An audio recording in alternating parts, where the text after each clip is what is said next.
ব্যক্তিগতভাবে বলবো, আজকে এই ধারণাটাতে আমি খুব খুশি না।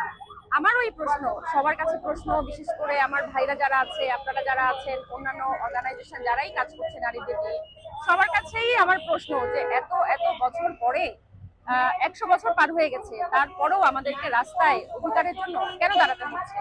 জানি না এই উত্তর কে দিবে, কবে পাবো, কিভাবে পাবো, কিন্তু এই প্রশ্নটা আমার সবার কাছে থাকবে।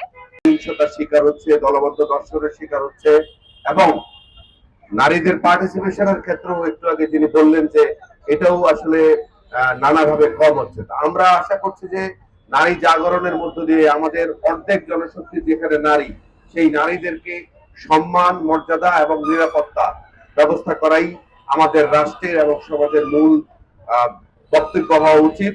আমি আজকের এই অনুষ্ঠানের সাথে পূর্ণ সংগতি জ্ঞাপন করে আমার কথা এখানে শেষ করছি। খোদা হাফেজ। ঘটনা প্রকাশ করছি না।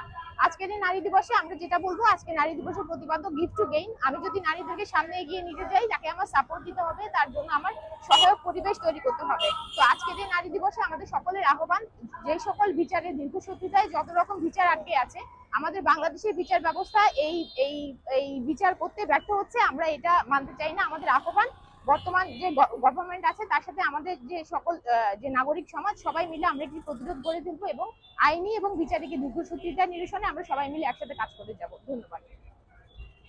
আর কিছু